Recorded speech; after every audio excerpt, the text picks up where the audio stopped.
Começando mais uma live, Hatha Yoga e a Mente, uma live de comemoração à Semana Internacional do Yoga, embora essa data seja bastante controversa por algumas pessoas, né, da prática, porque ela faz referência a um governo um pouco extremista, né, talvez radical de direita, e que traga alguns posicionamentos políticos divergentes, né, do que a gente tem aqui na prática de yoga no Brasil.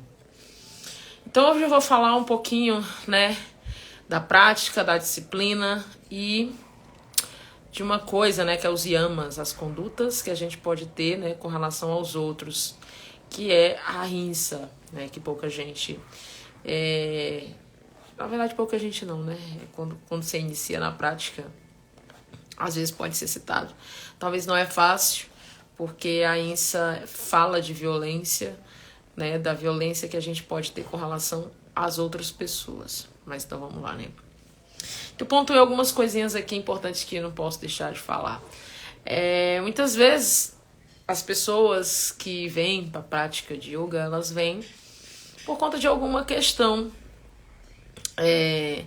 E o Hatha Yoga é a parte do yoga que é físico, é a parte física com as posturas e tudo mais. E aí, se a gente for colocar um Google, uma pesquisa de algumas imagens, a gente vai ver muitas imagens de corpos, corpos esbeltos, né? Um certo padrão corporal que talvez pode gerar uma competição, um certo constrangimento para quem não tem... para quem está um pouco fora, né, desse corpo aí ideal. Mas aí o que a gente pode tirar, né, disso? Hatha Yoga é a prática das posturas corporais que é associado com a respiração, né, esses movimentos, né, que eu falei na última live que ficou registrado. Então o que a gente pode dizer, né? Mudar algo no corpo é uma questão de esforço e de tempo. Os benefícios, eles vêm com o tempo. Então quando a gente se prontifica para adentrar numa prática corporal, e aí eu vou adentrar de uma prática física como ginástica, como academia, musculação, por exemplo, a gente vai ter os benefícios ali físicos, né, que a gente vai sentir que vai melhorar a nossa autoestima. E talvez isso no yoga, isso vai vir de uma outra forma na prática, porque os benefícios da prática não vão ser só externos de você conseguir se superar naquilo que você intencionou, mas os benefícios são internos também, principalmente da mudança da mente. Lembrei agora, né, de hoje, que hoje de manhã eu mostrei uma foto do meu professor, na qual ele estava com o pé por detrás da cabeça. Alguém me perguntou, você consegue já pôr o pé de trás da cabeça? E aí, né, eu respondi, olha, não consigo fazer isso aí, não consigo colocar o pé atrás da cabeça. Mas o meu professor, ele consegue, mas respeite, ele tem 16 anos de prática, né? Mas o yoga não é sobre, Hatha Yoga não é sobre colocar o pé atrás da cabeça. É as mudanças que isso vai acontecendo corporal, mentalmente. Um corpo flexível é fruto de uma mente flexível. Mas quando a gente vai assim, analisar essa mente de um pouco mais de perto, a gente pode assim, não concordar com algumas coisas. Porque eu vou até colocar aqui nos stories um perfil que eu vi hoje, né, de uma pessoa que está fora do padrão e o corpo dela é altamente flexível. E aí, como é que se explica isso? Né? Ela, não sei se ela consegue colocar o pé atrás da cabeça. Mas yoga não é sobre isso. Né? Assim como o yoga, os benefícios dele não é... O objetivo não é os benefícios que vai melhorar o seu tônus, vai melhorar as articulações. O benefício dele vem com a disciplina que você vai ganhar na prática. Esse é o benefício. E é um benefício a longo prazo também. Porque a tapas, que é disciplina, como a gente chama dos niyamas, desculpa, fala sobre queimar. Tapas é sobre queimar. Queimar o quê? Queimar aquelas sementes de impurezas que existem aqui, que existem no corpo, né? Um corpo que talvez seja travado, mas à medida que eu vou praticando, esse corpo vai se soltando, vai abrindo espaços. O meu corpo que hoje se apresenta para mim, ele não era o corpo quando eu comecei a prática lá atrás. E à medida que você vai praticando, você vai assumindo o compromisso, você vai ganhar, vai perceber que tem ganhos. Lembro que na pandemia eu comecei a sentir bastante dores porque eu passava muito tempo sentada. E essas dores foram aliviadas quando eu retornei para a prática. E é algo que eu não deixo de fazer. Já tive muitos conflitos com relação à minha prática, que eu vou compartilhar aqui. Mas não deixo de fazer porque foi nítido para mim a melhora que esse corpo se apresentou quando eu fui voltando a essa prática. E já repito, o yoga não é só isso, né? Não é só essa questão do corpo. Então o benefício principal está relacionado com a disciplina que você ganha. E que muitas vezes a pessoa, um psicólogo que recomenda a prática, né, para a pessoa, ele vai recomendar porque às vezes a pessoa está ali se apresentando com um certo grau de ansiedade, com um certo grau de nervosismo, com um certo grau de estresse. E às vezes ele recomenda, e até algumas pessoas me procuram. Mas e aí a pessoa, né, congela. Ou porque ela encontrou uma outra prática que vai preencher ela, né? Porque as práticas que são recomendadas dentro do que a pessoa pode oferecer. Porque, por exemplo, não dá para pedir para a pessoa correr uma maratona no dia seguinte, né? Para a pessoa que está ali envolta pelos seus próprios pensamentos, está tudo muito nublado, tudo muito denso. Não dá para pedir para a pessoa correr uma maratona. Então ela tem que começar com o básico. E aí ela vai vendo. A disciplina é algo que você vai percebendo. Tá, eu não consegui fazer hoje por quê? Tá, e hoje eu não consegui fazer por quê? Foi porque surgiu alguma coisa que impediu? Ou porque, como vamos chamar, né? São os autos sabotadores, né? Que às vezes atrapalham em todos os sentidos. Atrapalham a nossa vida pessoal, atrapalham a nossa vida afetiva, atrapalha a nossa vida profissional.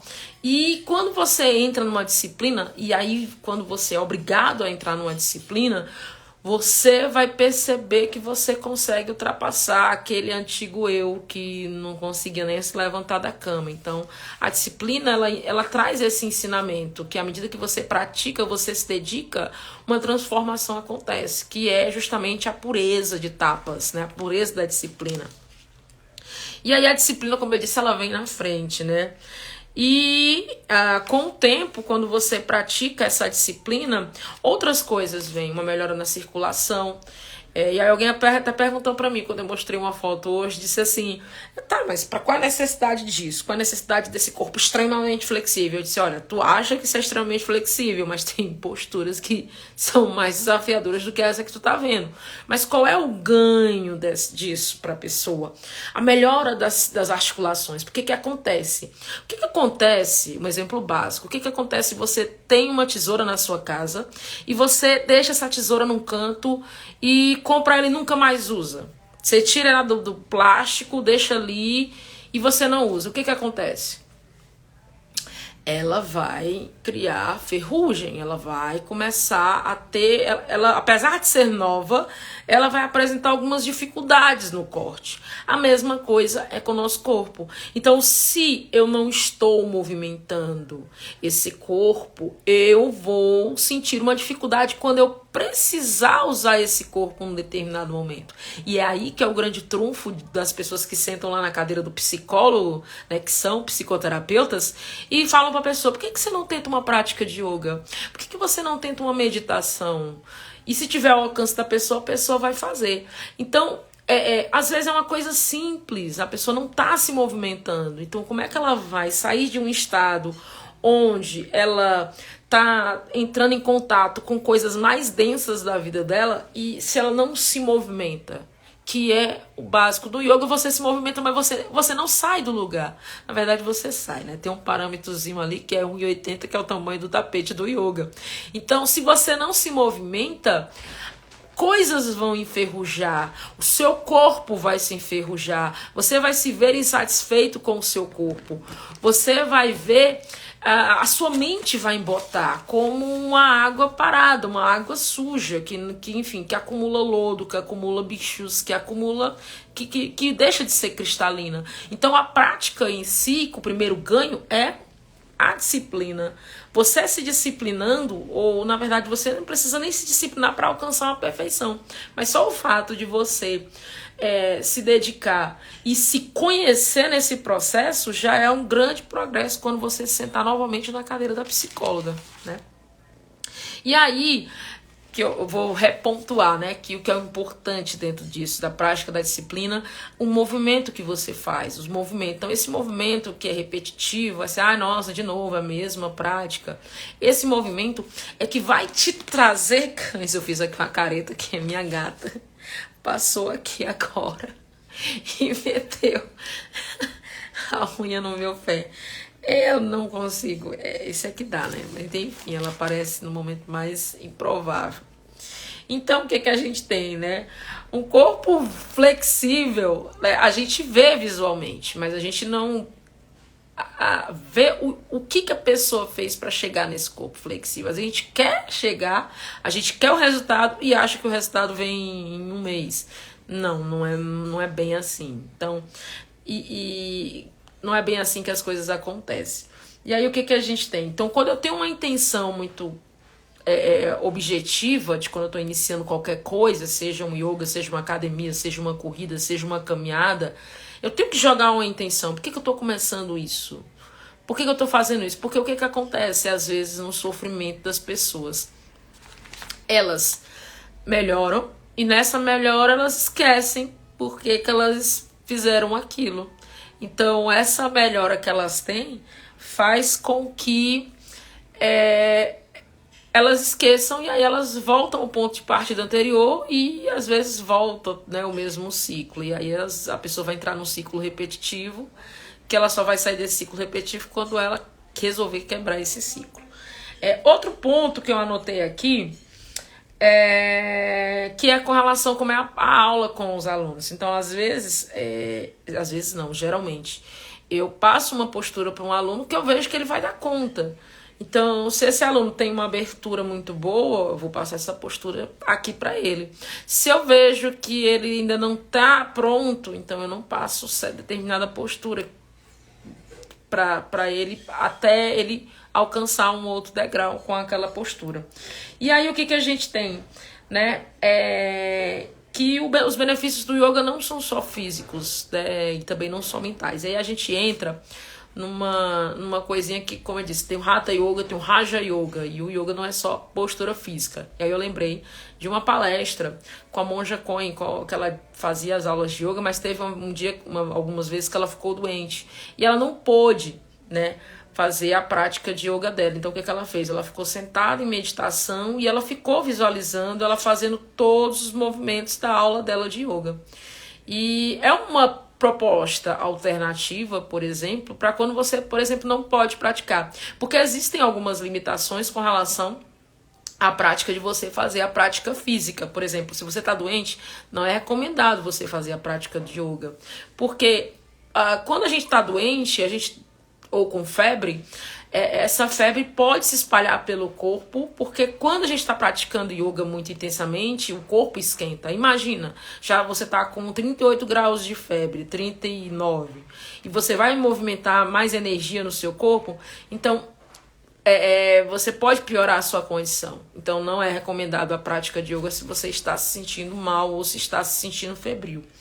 E aí, a gente tem 3 coisinhas, né, importantes. A primeira delas é o conhecimento. Você conhecer as limitações. Aí eu entro um pouquinho em arrinça, porque a arrinça é a violência. Se eu já estou com febre, por que eu vou fazer a prática? Não vou fazer, porque eu não estou bem. Então a prática é para me deixar bem. E aí a gente tem a ação, né, do fazer o movimento e a firmeza, que é o compromisso. Talvez você não consiga fazer todos os dias. Existem também algumas orientações. Alguns professores, o meu professor, ele recomenda que se faça 5 a 6 vezes ao dia. Obviamente que quanto mais você faz nessa prática repetitiva, mais você vai se conhecer, mais você vai perceber suas limitações e mais você vai comemorar também os seus progressos. E aí eu vou compartilhar alguns obstáculos que eu tive durante a minha prática. Porque teve um ponto que eu consegui fazer todos os dias, mas teve um ponto que eu não consegui fazer. E aí eu ficava sentindo culpa porque eu não conseguia fazer. E aí surgiam várias coisas, né, que eram informações do porquê que eu não conseguia fazer a prática, né? E aí eu lembrei, acessei memórias, né, que estavam relacionadas ao meu passado. Eu disse, nossa, isso aqui vem de lá atrás, né? Por isso que eu não consigo. E quando eu comecei a entender, quando eu comecei a acolher isso, eu fui olhando a minha prática de yoga com um pouquinho mais de amor. E eu vou ressaltar um ponto importante aqui da prática de yoga. Eu falei, né, num vídeo, que a prática é um movimento de doar, de receber. E aí é que eu vou pontuar. Só que no caso eu falei do âmbito da meditação. Aqui eu vou falar do âmbito do acolhimento. A prática de yoga é um acolhimento para o seu próprio corpo. Porque eu lembrei agora, vou lembrar de um amigo que ele fazia a prática, ele escrevia as reflexões dele durante a prática, né? Não durante, mas surgia e ele anotava num papel. E aí ele dizia assim, olha, eu vou entender que meu corpo, ele tem dores, ele tem memórias, ele tem cicatrizes. E essas cicatrizes estão aqui. Por isso que o meu corpo, eu percebo que ele é um pouco curto, ele é um pouco encurtado. E eu vou respeitar a história desse corpo. Então, quando você percebe que o seu corpo ele não está dentro de um padrão esperado pela sociedade, você vai praticar, vai para a prática, mas vai perceber tudo isso, esses pequenos progressos da prática. Você vai entender, eu não consigo chegar aqui porque o meu músculo é encurtado, porque eu passei muito tempo assim, e você vai entender esse acolhimento, você vai se dar esse acolhimento, né? E aí que durante as minhas práticas alguém falou assim, olha, para mim ir pro tapete é uma terapia, porque nessa terapia que eu tô me encontrando com o tapete, ele fala para mim, eu derramo as minhas dores, o suor que pinga do meu corpo, né, quando eu tô praticando, é um pouco desse corpo que vai se desfazendo e vai se refazendo num outro molde. Como é a beleza, mas a gente só vai perceber isso quando a gente vai pra prática. E às vezes as pessoas vão pra prática por motivos que elas esquecem porque que elas começaram a praticar. E aí a gente entra num ponto importante aqui, ó, que é a questão de esquecer esse acolhimento do corpo passando por ahimsa. Então aqui, né? Porém, se eu sou rígido na disciplina, eu posso entrar numa violência com a perfeição, a deturpação e a distorção. A ahimsa entra nas limitações do corpo e da mente. E a diferença do yoga como atividade física é que ele não deve ser uma competição.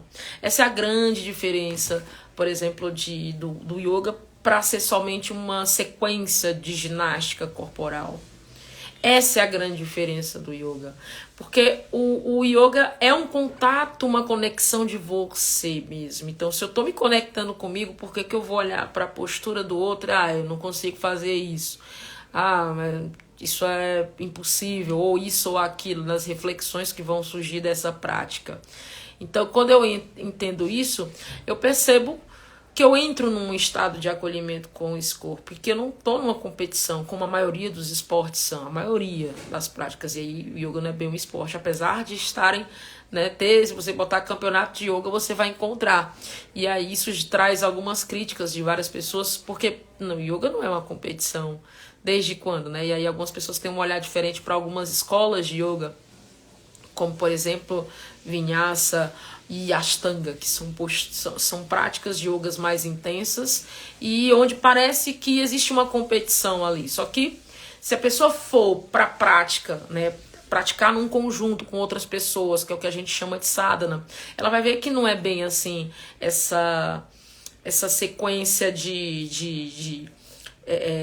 essa ideia de competição, porque cada um tá no tapete. Inclusive foi um obstáculo para mim. Eu disse, nossa, eu vou praticar num ambiente com várias pessoas, eu não vou conseguir, eles vão olhar eu fazendo a minha prática, eles vão olhar e dizer assim, olha, tá errado isso daqui, isso aqui não, cada um tá fazendo a sua prática, cada um tá se superando dentro do seu próprio espaço, do seu tapete, então não existe competição, apesar de terem esse olhar, né, e aí eu acho que esse olhar talvez fale mais de quem talvez nunca entrou numa área desse tipo de prática. Ou talvez a pessoa tenha até entrado, enfim, tenha tido uma má impressão.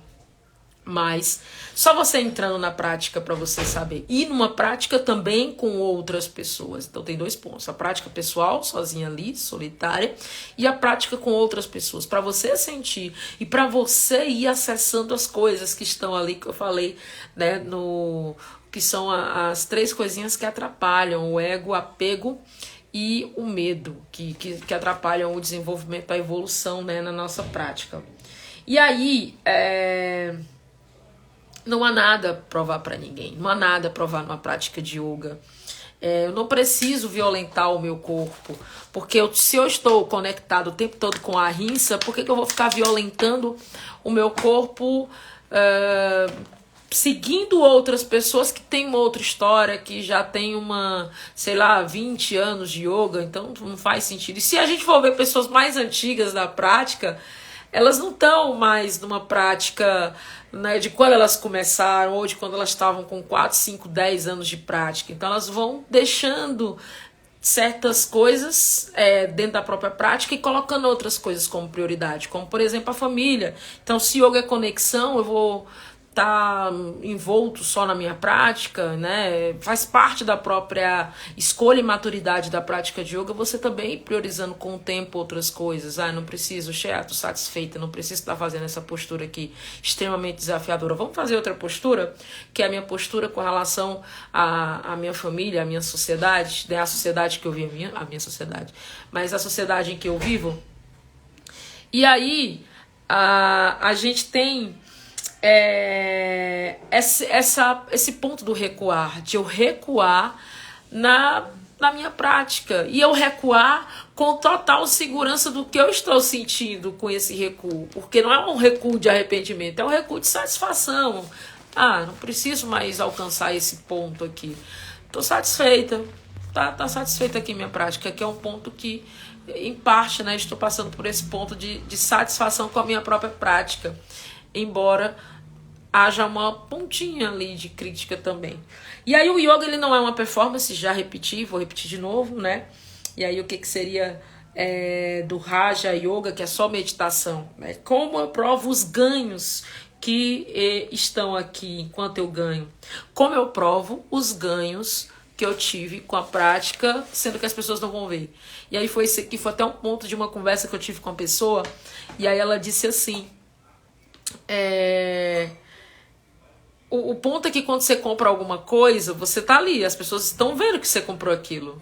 Mas e quando você vai para um curso?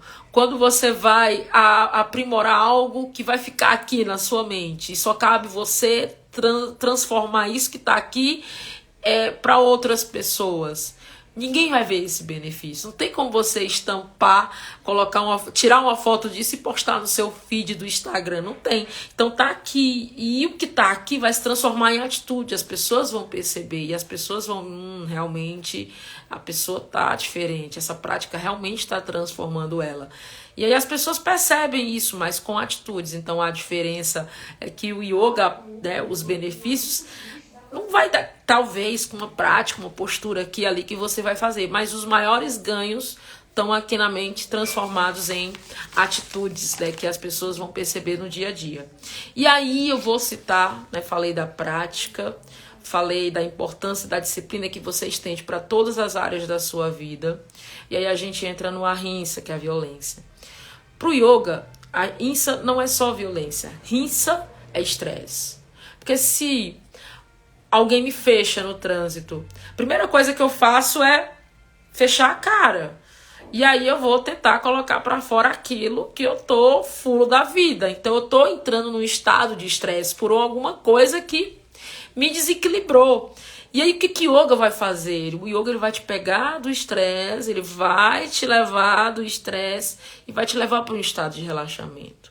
Porque eu citei um exemplo pontual, aleatório, que pode acontecer em qualquer momento do dia da vida da pessoa.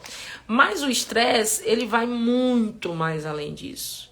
Ele gera algumas doenças. E uma das maiores doenças que as pessoas, os psicólogos recomendam que a pessoa assim, faça o seguinte, vai fazer uma prática de yoga, é a ansiedade, é a depressão. São ideias, eu até não sei, eu até receio de falar essa palavra do Instagram me dá um ban. Então, quando a gente tem a ansiedade, a depressão, doenças pulmonares, hipertensão, todas essas doenças e mais algumas são frutos de estresse. O que eu posso fazer isso? Eu tenho que relaxar esse corpo. Esse corpo ele tem que entrar em estado de relaxamento. Dependendo da profundidade desse estresse que eu tenho, pode ser que algumas aulas de yoga me levem para esse estado de relaxamento. Isso já aconteceu também em algumas aulas que eu tive. A pessoa chegou para mim e disse, olha, eu tenho insônia. E tipo, na primeira aula de yoga, tava lá a pessoa dormindo. Eu disse, me explica como é que tu tem insônia e tu dormiu na primeira aula. Mas isso acontece com o quê? Com a intenção, claro, quando você vai preparando, né, para aquilo ali que tá te convidando. E às vezes eu boto 10 minutos de relaxamento para a pessoa, dependendo, né, do grau que ela esteja precisando. E quando o yoga te convida para você fazer os movimentos, para você respirar e mudando as posturas, fazer respirando e mudando as posturas, fazendo o movimento até chegar no final da prática, que podem ser práticas de respiração, né, sentados, com relaxamento, que é o que a gente vai chamar de sono yoga ou de yoga nidra, esse corpo vai conhecer um estado de calma que talvez a pressão do dia a dia não conheça. Ou talvez esteja num estado de alerta tão constante como, por exemplo, uma situação instável financeira ou profissional, como o risco de perder o emprego. São situações que deixam a pessoa no estado de estresse, no estado de alerta. E aí, às vezes, a pessoa está em estado de estresse constante. Então, ela passa por essa situação, aí ela chega em casa, tem uma situação altamente caótica no ambiente familiar. E aí ela tem uma relação que aumenta mais ainda esse potencial. Então, tudo isso, essas bolinhas aí, são bolinhas que potencializam o estresse da pessoa e deixam ela numa carga de adrenalina muito grande. Uma carga que vai trazer situações, vai deixar o corpo dela numa situação prejudicial, que pode futuramente se converter numa doença. Cabe a ela apertar o freio enquanto ela está percebendo, frear antes que chegue no limite do limite do limite, e quando ela freia isso, ela entra num estado de relaxamento. E aí o ideal é que a pessoa, e aí eu volto à importância de alguma prática diária. Então, quando nem sempre eu consigo fazer a minha prática postural, né, do Hatha Yoga, eu faço uma meditação de 30, 40 minutos para relaxar, porque isso ajuda a trazer uma certa paz para a pessoa e baixar esse nível dessa situação de sobrevivência, que está apenas no nível mental. E aí o que a gente tem mais, né, em situações de sobrevivência que colocam a pessoa numa carga de estresse muito alta? Quando alguém desafia essa pessoa, quando ela presencia uma grande discussão ou algo que tira ela do equilíbrio dela e que deixa ela mal. Então existem situações e situações que aumentam essa carga de estresse. Então se eu estou muito estressada, além de doenças que eu posso ter, eu já entrei há muito tempo na ansiedade. Posso estar a caminho também, né, uma possibilidade de uma possível depressão, uma série de coisas. E aí, depois que passa, né, essas certas situações, ou entende que essas situações são temporárias, são passageiras, o corpo e a mente, ela relaxa.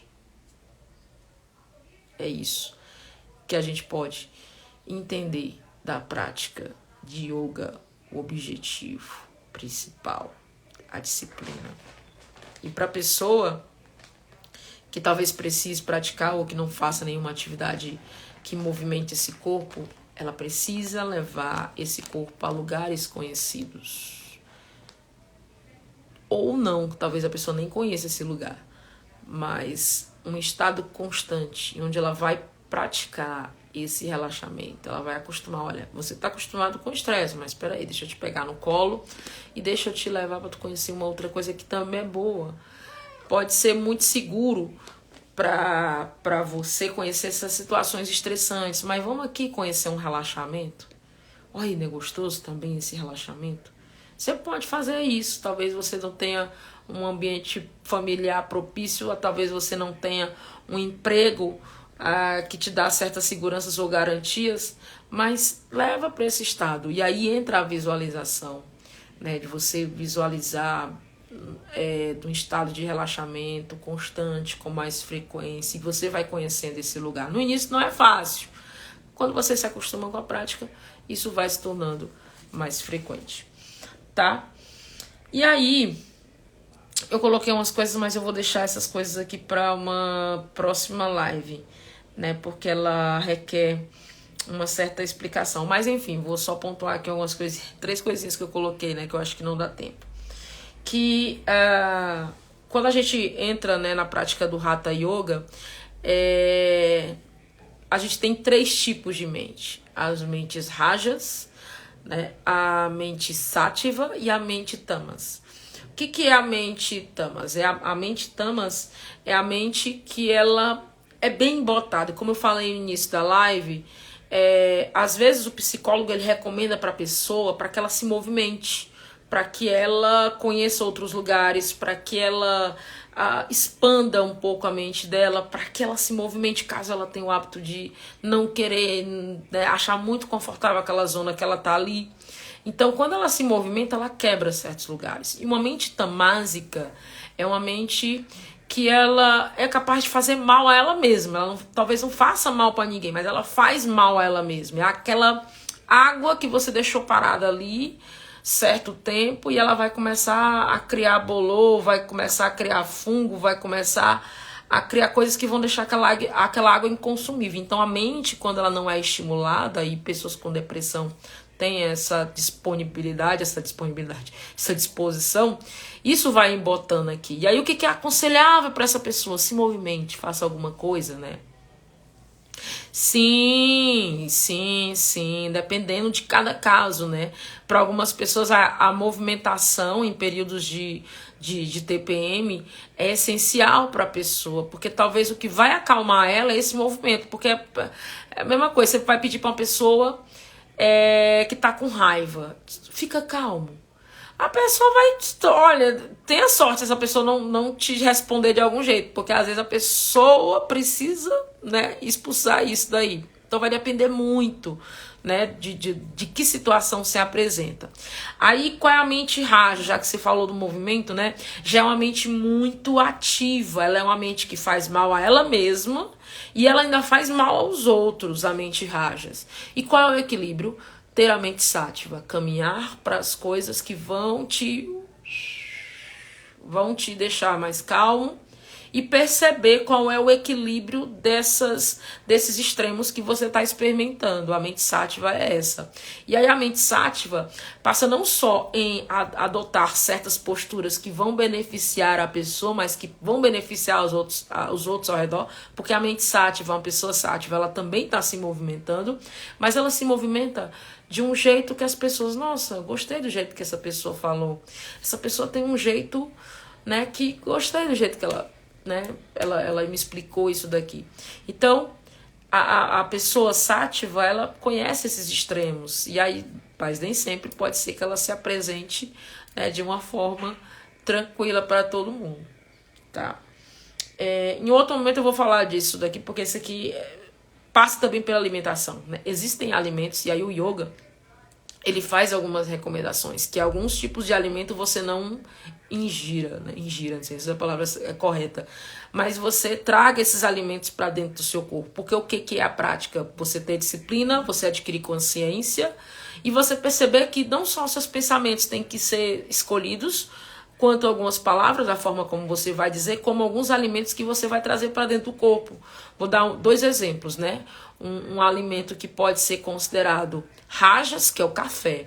Tem gente que não pode tomar café porque fica muito agitado. E tem gente que toma demais. Se der uma garrafa de café para certas pessoas, elas vão tomar aquela uma garrafa de café, ainda vão arranjar outra garrafa de café. Então, um exemplo, né, de uma pessoa e de uma alimentação rágia. E um alimento, né, que pode ser, por exemplo, tamas, para algumas pessoas, não vou generalizar, tá? Que pode ser queijo, por exemplo, né? O queijo de hoje, o leite de hoje não é o mesmo de tantos anos atrás. 12 anos, olha, eu também eu tava nessa pegada, 12 anos sem café não, um tempo sem café. Mas aí eu quebrei, né? Porque às vezes o gostinho, mas quando você vai experimentando, né? Você vai, não, isso aqui não me faz bem. E aí eu percebi que o café me dava um certo movimento aqui no meu corpo. Mas por que tu deixou de tomar café? Foi porque recomendação médica ou escolha pessoal? Porque tem isso também, né? Às vezes as pessoas deixam, né, por escolha pessoal ou e para ser escolha pessoal tem que ter um nível de conhecimento para entender, não me faz bem, né? Outros é recomendação. Eita, viu? Rajas, né? Ansiedade. Mas tu tomava um copinho ou tu era da turma do como é que eu vou dizer? A turma do bullying do café. Tem alimentos sátivos. O leite é considerado um alimento satífico, porém, não é o leite da caixinha. Porque o leite da caixinha ele já fica ali muito tempo, não é legal. O leite mais próximo possível tirado da vaquinha. E da vaquinha feliz. Detalhe, porque aí se, por exemplo, a vaca, até se a vaca passa por um estresse, se ela é explorada demais pra tá tirando assim, vamos tirar aquele leite dessa vaca e tal, e vamos tirar, a vaca entra também no estresse. E imagina, você acha que o leite dessa vaca vai sair bem? Não vai, né? Então por isso que alguns praticantes de yoga acabam indo pro vegetarianismo. Não são todos, né? Porque tem a ver com essa questão do ahimsa também, né? De pensar na causa animal também, por uma questão de causa animal. Das 2 garrafas. Eu não. Teve um tempo que eu fiquei na vibe da garrafa, né? Mas aí eu dei uma freada porque tava demais, né? Eu tava sentindo. Acho que até mesmo próprio a questão da ansiedade mesmo. Mas tem gente que é bem sensível com relação ao café. Tem gente que não pode tomar café de jeito nenhum mesmo. E eu jurando que tu tomava café. Mas é isso. Alimentos tamásicos, né? Assim como a mente tamásica, eles embotam. O álcool, ele é considerado tamásico? Fiquei confusa agora. Ele pode, em certas quantidades, ele pode ser considerado tamásico, né? Até a mesma forma como a pessoa, às vezes, quando bebe demais, ela fica com a fala um pouco embolada, uma fala muito lenta. Eu vou confirmar, porque eu posso estar errando aqui. Mas é isso, né? A gente vai falar uma live só sobre alimentos aqui também, para aprofundar. E vamos desenrolar essa live aí que eu falei contigo depois. Falei contigo em mensagem. Então é isso. A prática do yoga, ela vai trazer disciplina. O objetivo principal dela não são primeiramente os benefícios, até porque para você ter os benefícios, você vai com o tempo. Você vai sentir à medida que você vai praticando. E você pode até dar uma freada, pode dar até uma reduzida, né, nos benefícios dessa prática. Mas se você você perde o ganho que você teria se você avançasse um pouco mais. Então, principal benefício é o que você aprende com a disciplina e que você leva para a sua vida, que você precisa ter foco para poder direcionar as coisas na sua vida, para você alcançar, intencionar, para você ver os seus limites, para você ir queimando, né, aquilo do seu corpo, na sua mente, que não agrega mais. E a rinça é importante, a não violência, porque você vai perceber quando é que seu corpo está precisando de um stop. Você precisa, olha, agora eu já sei onde é que eu cheguei aqui nesse limite. Então, para evitar que eu chegue nesse limite, eu vou ter que parar agora. eu vou ter que fazer uma meditação antes de dormir, alguma coisa, para dar uma freada, para eu dormir bem. Então, às vezes eu vejo algumas pessoas batendo palmas, né? Pode ser até exagero que eu tô falando, de dizer que dorme tal hora, 1 hora, 2 horas da manhã, varam até a madrugada trabalhando, e à noite tem as pessoas noturnas, né, que dão conta disso e que tem um controle, mas às vezes, e sempre à noite, se você não trabalha, né, se você trabalha de dia, isso pode trazer prejuízos, né, para você. Mas é isso.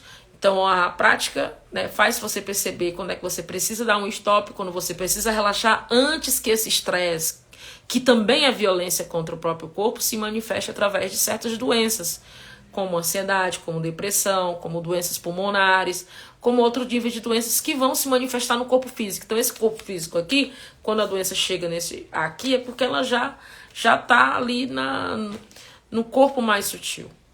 É isso. Sim, pois pronto, vamos aproveitar, vamos marcar a live, né, para falar sobre as terapias alternativas aí, que também podem ajudar nessa questão do estresse, de dar um freio para isso, né? Porque a medicina, ela tinha um caráter alopático, homeopático, mas aí, né, houve algumas transformações e aí ela ficou mais, né, fechada. Mas ela está se abrindo aí para outras possibilidades. É isso.